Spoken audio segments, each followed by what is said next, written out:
তোমরা যারা আইসিডিএস পরীক্ষার জন্য প্রিপারেশন নিচ্ছ, তো আজকের এই ক্লাসটি তাদের জন্য খুবই গুরুত্বপূর্ণ। কারণ এই ক্লাসে আমরা আইসিডিএস পরীক্ষায় আসার মতো কিছু গুরুত্বপূর্ণ প্রশ্ন উত্তর নিয়ে আলোচনা করব। আর এখানে যে কোশ্চেন আনসারগুলি তোমরা দেখবে সেগুলি বেসিক টু অ্যাডভান্স লেভেল আমি করাবো। তো ক্লাসটি তোমাদের জন্য ভেরি ভেরি ইম্পর্টেন্ট। তাহলে চলো এবার প্রশ্ন উত্তরগুলো দেখে নেওয়া যাক। ফার্স্ট কোশ্চেনটি দেখো, বলেছে আইসিডিএস এর পুষ্টি সংক্রান্ত কার্যক্রমের সঙ্গে কোনটি সবচেয়ে বেশি সম্পর্কিত।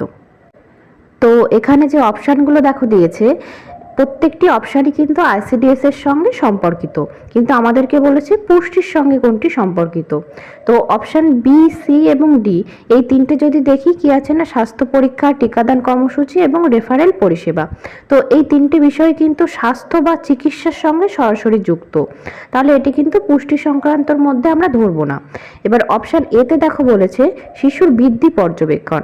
বৃদ্ধি পর্যবেক্ষণ বলতে বোঝাচ্ছে যে না নিয়মিত ওজন বা উচ্চতা তার মাপা।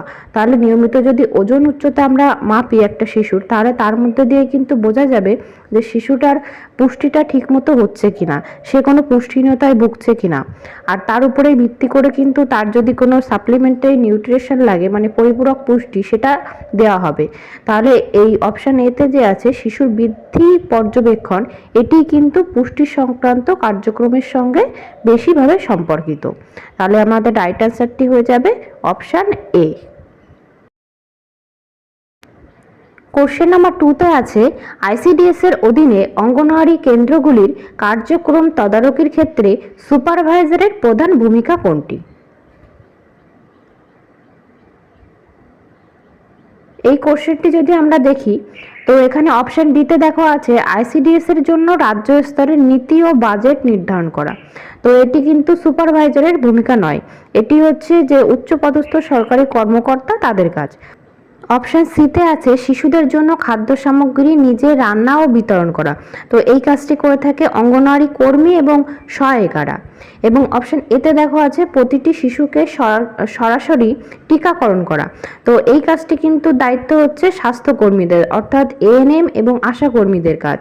তাহলে আর যে অপশনটি আছে দেখো অপশন বি, এখানে বলেছে অঙ্গনওয়াড়ি কর্মীদের কাজের পর্যবেক্ষণ, নির্দেশনা ও রিপোর্টিং করা। তো এই কাজটি কিন্তু মূলত সুপারভাইজার করে থাকে, তাহলে এখানেই তার প্রধান ভূমিকা। তাহলে রাইট অ্যান্সারটি হবে অপশন বি। কোশ্চেন নাম্বার 3তে বলেছে মানবদেহে ক্যালসিয়াম শোষণে কোন ভিটামিন গুরুত্বপূর্ণ ভূমিকা পালন করে। Option A vitamin A, option B vitamin বি12, option C vitamin C, option D vitamin D. দেখো এখানে যে কোশ্চেনগুলি আসবে, তো তোমরা প্রত্যেকটি কোশ্চেন প্রথমে ভালো করে পড়ে নেবে, তারপর নিজেরা অ্যান্সার করার চেষ্টা করবে এবং শেষে অ্যান্সারটি মিলিয়ে নেবে ঠিক করছো নাকি ভুল করছো। তো এখানে দেখো আমাদের রাইট অ্যান্সারটি হয়ে যাবে অপশান ডি ভিটামিন ডি। এই যে ভিটামিন ডি, এটি মূলত কি করে না, আমাদের শরীরের যে দাঁত এবং হাড়, তার গঠনটা কিন্তু মজবুত করতে সাহায্য করে। আর এখানে অন্য অপশানগুলো যদি একটু দেখো, যে ভিটামিন এ, তো এই ভিটামিন এ মূলত এর কাজ কি না, দৃষ্টিশক্তি ভালো রাখা এবং রোগ প্রতিরোধ ক্ষমতা বৃদ্ধি করা। আর এই ভিটামিন এ এর যদি অভাবজনিত কোনো রোগ হয়, তো সেটি কিন্তু মূলত আমরা দেখব কিনা রাতকানা বা জেরফথ্যালমিয়া। এরপরে আছে দেখো ভিটামিন বি12। তো এটি মূলত কি করে না, লোহিত রক্তকণিকা অর্থাৎ আরবিসি তৈরিতে এবং স্নায়ুতন্ত্রের কার্যকারিতা সচল রাখতে সাহায্য করে। এই বি12 এর অভাবে কিন্তু পার্নিসিয়াস অ্যানিমিয়া বা রক্তাল্পতা রোগ হয়। এবং ভিটামিন সি, এটি কি করে না, কোলাজেন তৈরি করে বা ক্ষতস্থান নিরাময় করতে সাহায্য করে, এছাড়া আয়রন শোষণে সাহায্য করে। আর এই ভিটামিন সি এর একটি গুরুত্বপূর্ণ একটা অভাবজনিত রোগ বিভিন্ন পরীক্ষাতে আসে, তো সেটি হচ্ছে এসকারবি রোগ। এবং অপশন ডিতে আছে দেখো ভিটামিন ডি। তো ওই ভিটামিন ডি এর অভাবে শিশুদের ক্ষেত্রে হয় রিকেটস রোগ এবং বয়স্কদের ক্ষেত্রে যে রোগটি হয় সেটি হচ্ছে অস্টিওম্যালেশিয়া। নেক্সট কোশ্চেন নাম্বার 4, মানবদেহে রক্তে গ্লুকোজের মাত্রা নিয়ন্ত্রণে প্রধান ভূমিকা পালন করে কোন হরমোন। Option A thyroxine, B adrenaline, C insulin, D oestrogen.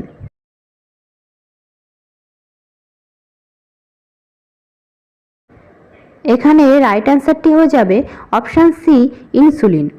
এই ইনসুলিন ক্ষরিত হয় হচ্ছে অগ্নাশয়ের আইলেট সাব ল্যাঙ্গারান্স গ্রন্থির বিটা কোষ থেকে, এটা একটু মনে রাখবে। আর এখানে এই যে গ্লুকোজ, তো এই হরমোনটি কি করে না, রক্তে অতিরিক্ত যে গ্লুকোজ সেটিকে গ্লাইকোজেন হিসাবে রূপান্তরিত করে আমাদের যকৃৎ এবং পেশিকোষে সঞ্চয় করে রাখে। এর ফলে কি হয় না, রক্তে গ্লুকোজের যে মাত্রা সেটা স্বাভাবিক থাকে, একটু এটা জেনে রাখবে। এছাড়া এখানে অন্য যে হরমোনগুলো দিয়েছে দেখো, অপশন এতে আছে থাইরক্সিন। এটি কি করে না, মূলত শরীরের বিপাক ক্রিয়ার হার অর্থাৎ বিএমআর নিয়ন্ত্রণ করে। অপশন বিতে দেখো আছে অ্যাড্রেনালিন। এটিকে বলা হয় কি না আপাতকালীন হরমোন, অর্থাৎ এর কাজটা কি না হঠাৎ অর্থাৎ জরুরি অবস্থায়, মানে হয়তো আমাদের রাগ হলো বা দুঃখ হলো বা আনন্দ হলো, অর্থাৎ কোনো উত্তেজনামূলক পরিস্থিতিতে এই হরমোন দ্রুতভাবে ক্ষরিত হয়ে সেই পরিস্থিতিটাকে মানে সেই সময় নিয়ন্ত্রণ করতে সাহায্য করে। সেই জন্য একে আপাতকালীন হরমোন বা জরুরিকালীন হরমোন বলা হয়। এরপর অপশন ডিতে দেখো আছে ইস্ট্রোজেন। এটি হচ্ছে ফিমেল বডি থেকে ক্ষরিত হয় একটি সেক্সুয়াল হরমোন। এটি কি করে না, নারীসুলভ বৈশিষ্ট্যের বিকাশ ঘটাতে সাহায্য করে। কোশ্চেন নাম্বার 5, দেহে আয়রনের প্রধান ভূমিকা কোনটির সঙ্গে সম্পর্কিত? অপশন এ হাড়ের বৃদ্ধি, বি রক্তে হিমোগ্লোবিন গঠন, সি দৃষ্টিশক্তি বজায় রাখা, ডি রক্ত জমাট বাঁধা। এই ক্লাসে আমি তোমাদেরকে যে কোশ্চেনগুলি প্রোভাইড করছি, তো তোমাদের প্রত্যেক এক্সাম অ্যাসপিরিয়েন্টসদের জন্য কিন্তু প্রত্যেকটি কোশ্চেন খুবই গুরুত্বপূর্ণ। তো তোমরা অবশ্যই ক্লাসটিকে শেয়ার করে দিও এবং ভালো লাগলে লাইক করো। তো দেখো এখানে আমাদের রাইট অ্যান্সারটি হয়ে যাবে অপশান বি রক্তে হিমোগ্লোবিন গঠন। এবং অন্য অপশানগুলো যদি একটু দেখো, তো হাড়ের বৃদ্ধিতে কার প্রধান ভূমিকা না, এখানে হচ্ছে ক্যালসিয়াম, ভিটামিন ডি, এছাড়া ফসফরাস। এছাড়া যদি দেখি দৃষ্টিশক্তি বজায় রাখা, তো এক্ষেত্রে মূলত ভিটামিন এ গুরুত্বপূর্ণ ভূমিকা পালন করে। এবং রক্ত জমাট বাঁধা, তো এখানে মূলত তিনটে জিনিস, সেটি হচ্ছে অনুচক্রিকা, ভিটামিন কে এবং ক্যালসিয়াম আয়ন। কোশ্চেন নাম্বার 6 বলেছে আইসিডিএস এর অঙ্গনওয়াড়ি কেন্দ্রের মাধ্যমে কোন পরিষেবাটি সরাসরি প্রদান করা হয়? অপশন এ প্রাতিষ্ঠানিক প্রাথমিক শিক্ষা, বি পরিপূরক পুষ্টি অর্থাৎ সাপ্লিমেন্টারি নিউট্রিশন, অপশন সি আনুষ্ঠানিক বিদ্যালয় ভিত্তিক শিক্ষা, অপশন ডি কর্মমুখী দক্ষতা প্রশিক্ষণ। আজকে তোমরা যারা আইসিডিএস এর এই ফার্স্ট ক্লাস করছো, তো তাদের জন্য বলছি এই আইসিডিএস এর যে পুষ্টি এবং জনস্বাস্থ্য, এটি কিন্তু খুবই একটি গুরুত্বপূর্ণ টপিক আইসিডিএস পরীক্ষার জন্য। তো আমি এই পুষ্টি, জনস্বাস্থ্য এবং আইসিডিএস রিলেটেড যে সমস্ত জিকে আছে, ভেরি ভেরি ইম্পর্টেন্ট পরীক্ষায় আসার মতো, তো সেই সংক্রান্ত প্রশ্ন উত্তর নিয়ে কিন্তু পরপর ক্লাসে আলোচনা করছি। আর প্রত্যেকটি ক্লাস কিন্তু আমি আইসিডিএস এর একটা প্লেলিস্টে পরপর সাজিয়ে দিয়েছি। তো তোমরা যারা আগের ক্লাসগুলি দেখোনি, এই ক্লাসটি শেষ হয়ে গেলে সেই প্লেলিস্ট থেকে অবশ্যই আগের ক্লাসগুলি দেখে নেবে। এখানে রাইট অ্যান্সারটি হয়ে যাবে অপশান বি পরিপূরক পুষ্টি অর্থাৎ সাপ্লিমেন্টারি নিউট্রিশন। নেক্সট দেখো কোশ্চেন নাম্বার 7 আছে শিশুদের মধ্যে ভিটামিন ডি এর ঘাটতির ফলে প্রধানত কোন রোগ দেখা যায়? তো এটি কিন্তু আগের একটি কোশ্চেনেই অলরেডি আমি বলে দিয়েছি অ্যান্সার। তো অপশান এতে আছে কি দেখো এসকারবি। তো এসকারবিটাও বলে দিয়েছি, এসকারবি রোগটা কখন হয় না ভিটামিন সি এর অভাব হলে। আর এখানে আমাদের রাইট অ্যান্সারটি কী হবে না অপশান বি রিকেটস। এরপর দেখো আছে অপশান সি, অপশান সিতে আছে বেরিবেরি। তো বেরিবেরি রোগ কখন হয় ভিটামিন বি1 এর অভাবে। এরপর আছে প্লেগরা, প্লেগরা হয় হচ্ছে ভিটামিন বি3 এর অভাবে। কোশ্চেন নাম্বার 8 ভারতীয় সংবিধানের কোন অনুচ্ছেদে শিশুদের দুর্বলতা ও শোষণ থেকে রক্ষা করার বিষয়ে নির্দেশ দেওয়া হয়েছে? অপশান এ 39 এবং 39F, option B 42, option C 45, option D 47।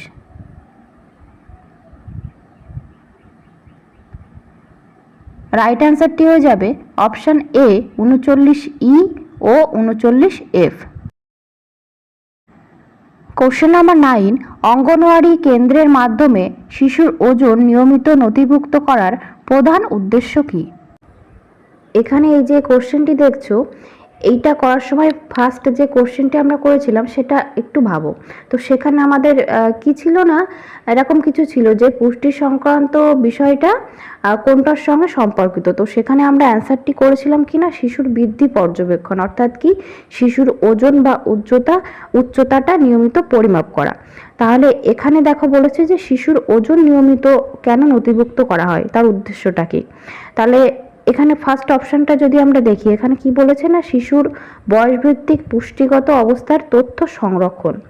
তো এই যে বলেছে সংরক্ষণ, এর জন্য কিন্তু এই অপশনটা আমরা নেব না। তার কারণ কি, শুধুমাত্র সংরক্ষণ করার জন্য কিন্তু ওজনটা পরিমাপ করা হচ্ছে না। সেই সময়কালে শিশুর সঠিক গ্রোথ, ডেভেলপমেন্ট, তার শারীরিক বিকাশ সব কিছু ঠিকভাবে হচ্ছে কিনা সেটাই কিন্তু মূল উদ্দেশ্য। সে ওজন পরিমাপ হোক, তার উচ্চতা পরিমাপ হোক, বা কোনো একটা কিছু তার পরিমাপ হোক। তাহলে এখানে আমাদের সেই জন্য আমরা রাইট অ্যান্সারটি করব হচ্ছে অপশান সি।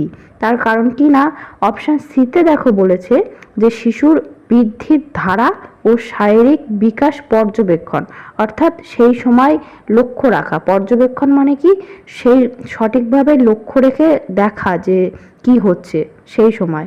সেই জন্য আমরা এখানে রাইট অ্যান্সারটি করব option C. Next question number 10, ভারতের সংবিধানে শিশুদের জন্য বিশেষ বিধান করার ক্ষমতা কোন মৌলিক অধিকারের সঙ্গে সম্পর্কিত? Option A 14, B 15(3), C 19, D 21।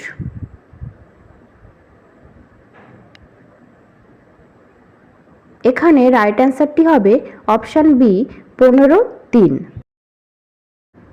আজকের ক্লাসটি তোমাদের কেমন লাগলো জানিও, এবং এই ধরনের ক্লাস পাওয়ার জন্য তোমরা এখনও যারা চ্যানেলটিকে সাবস্ক্রাইব করোনি তারা অবশ্যই সাবস্ক্রাইব করে নিও এবং নিয়মিত প্রত্যেকটি ক্লাস ফলো করবে।